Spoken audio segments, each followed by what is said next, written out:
they have. How they can keep the people further enslaved.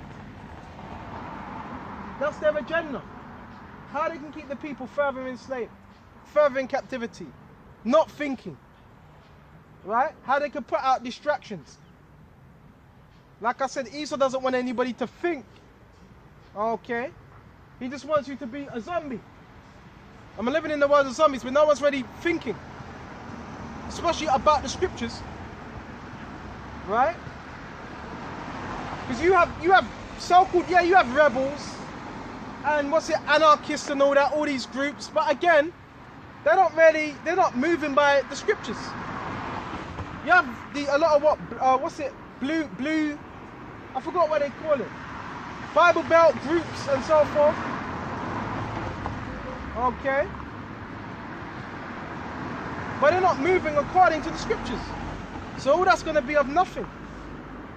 Right? So back on Job 5. And we're going to go back to verse 14. They meet with darkness in the daytime. Number 10 Downing Street. These secret meetings. The G20? All these meetings, they're secret meetings. And what they tell you, what they push out there, they say, it's an economic forum. All right, yeah, partially. But they're not going to tell you all the things they're doing in their meetings. So they're just telling you a part of it. Yeah, it's an economic forum.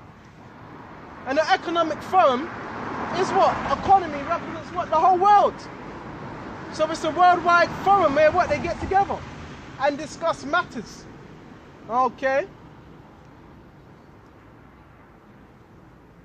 And guess what? In these meetings, you have no place within these meetings.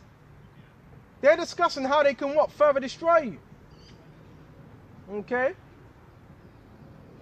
They meet with darkness in the daytime and grope in the noonday, as in the night.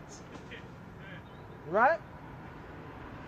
But he saveth the poor from the sword. So yes, the elect don't have to worry. They're going to be saved from the sword.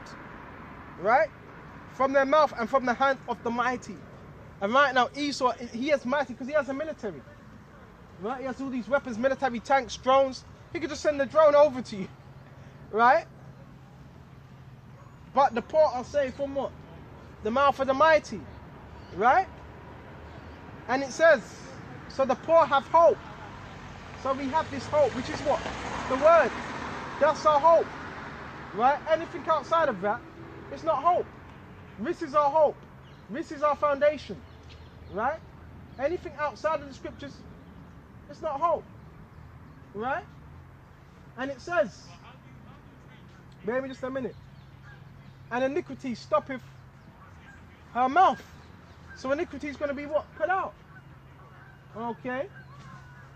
Completely put out. And who's going to put it out? Yahawashi. Okay?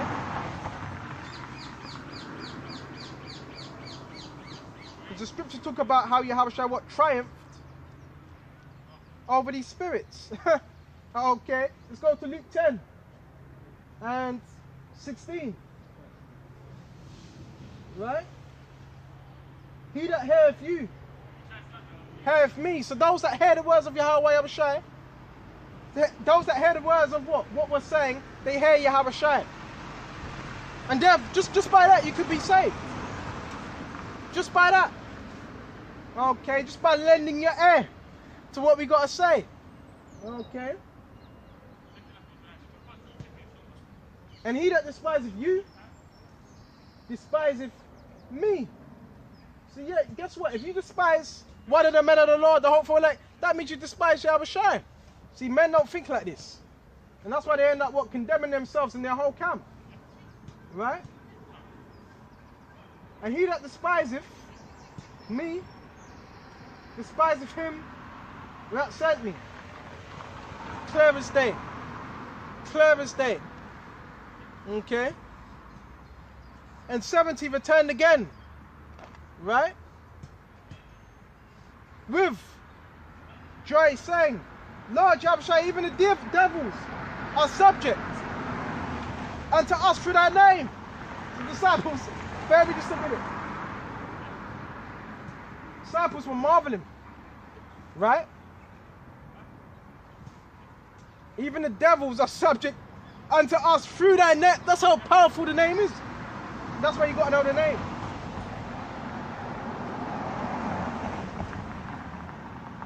Right? Subject. And that's why I always say, you don't really want to be scared of the devil, demons, because they're only just doing their job. But if you have that authority, you're over them. And that's how you got to see this truth. They're not over you. You're over these spirits. You're over these demons. Right? They're not over you. Okay? So they were marveling. So guess what? They were given power. Right? And that's why, I'm not speaking for all, I'm not speaking on a broad spectrum, but that's why the majority of men that are in camps, they're all around demons. Because no one's rebuking each other. No one's really rebuking each other.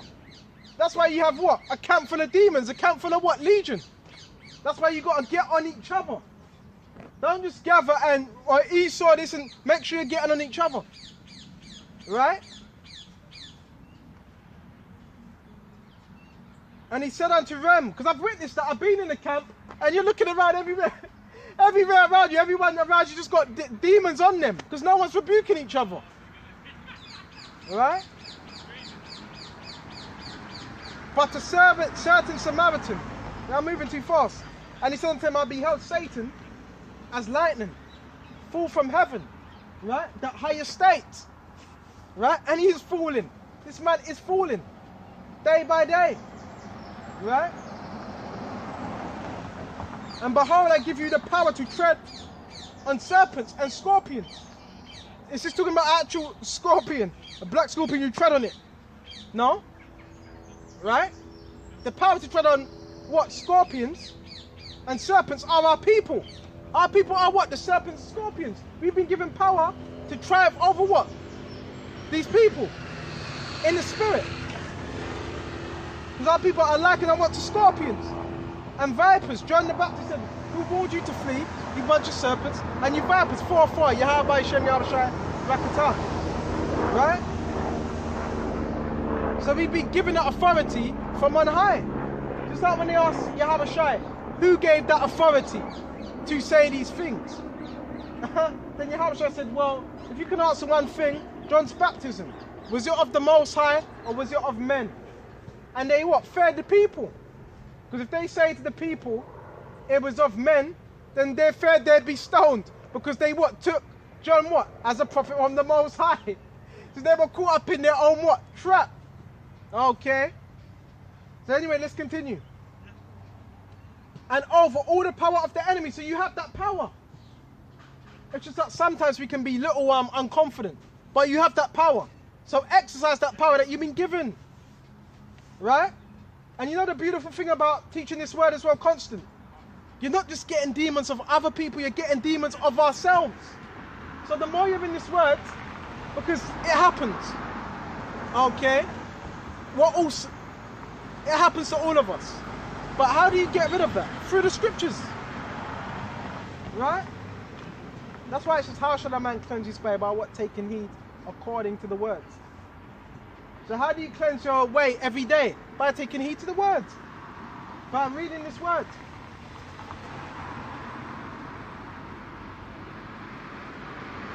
And nothing shall by any means hurt you. So you don't have to really be too concerned with the enemy, because the enemy is controlled by the Heavenly Father, Yahawashi.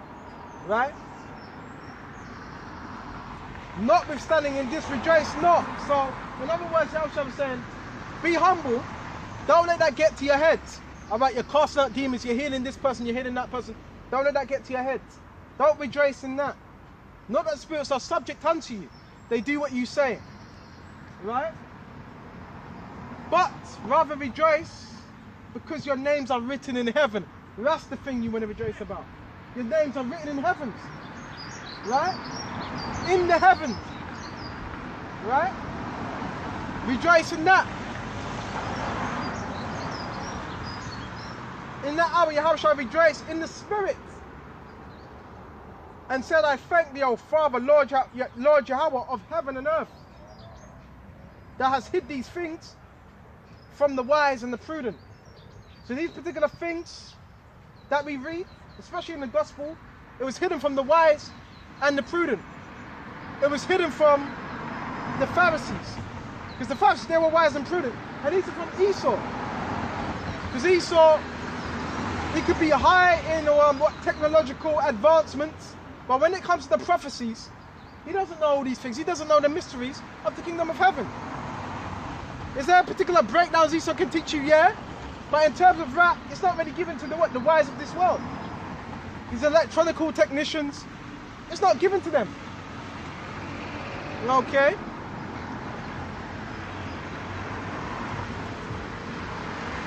And let's reveal them unto babes, because Yahawashi, yes, he's dealing with the young men in this time.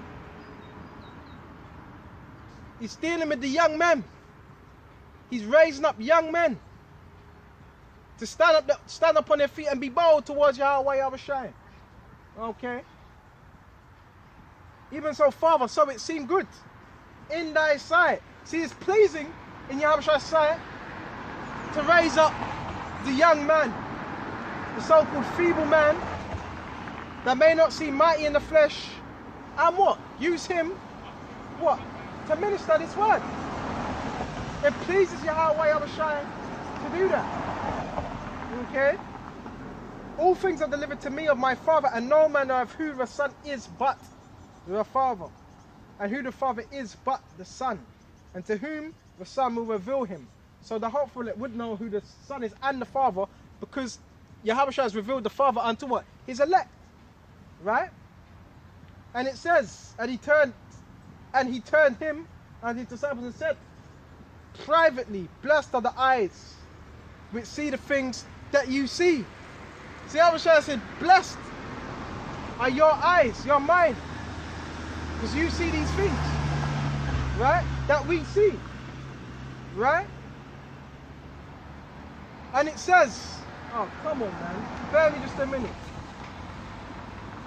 And he turned unto him his disciples and said, right?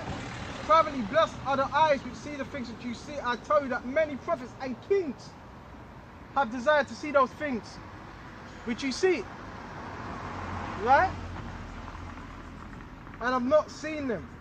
And hear those things which you hear. And I've not heard them. Because I never heard it in that time. Right?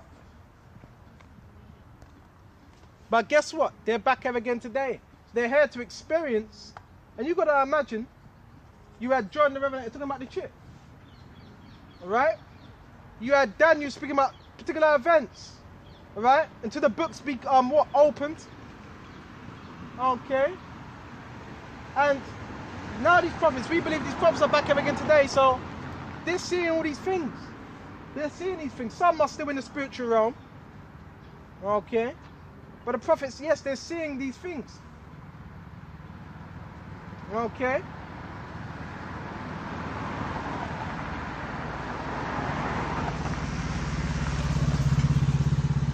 And I think it's beautiful, right? Most of the prophets, yeah, they're back here again today. Most of them apostles, they're back here again, yes, today. Right? And they wouldn't be taking bribes, right? They wouldn't be pushing the agenda of the enemy. They wouldn't be siding with the enemy. Okay?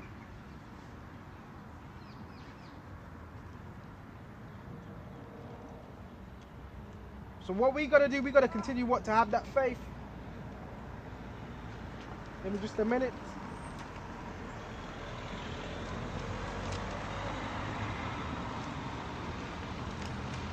And endure. Things about enduring. Right? And taking what? One day at a time.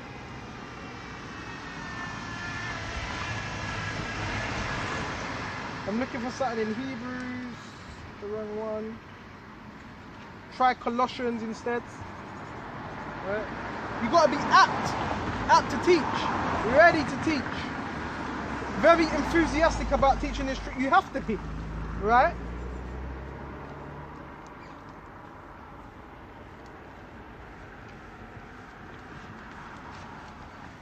So we got Colossians. Find it, Colossians 2. and 14, blotting out the handwriting, right? The handwriting is according to the old law, the old covenant, blotting it out, right? Wiping it away. Blotting out the handwriting, which is according to the old law of ordinances. That was against us. Why was it against us? Huh? Because we couldn't fulfill it. Right? So because we couldn't fulfill it, it became what? When we wasn't keeping it, it became sin unto us. And there, what did that bring forth? Death. Right? Which was contrary to us. This is speaking about the law. Contrary. Right? Which was contrary unto us. Right? And took it away. Took it out of the way.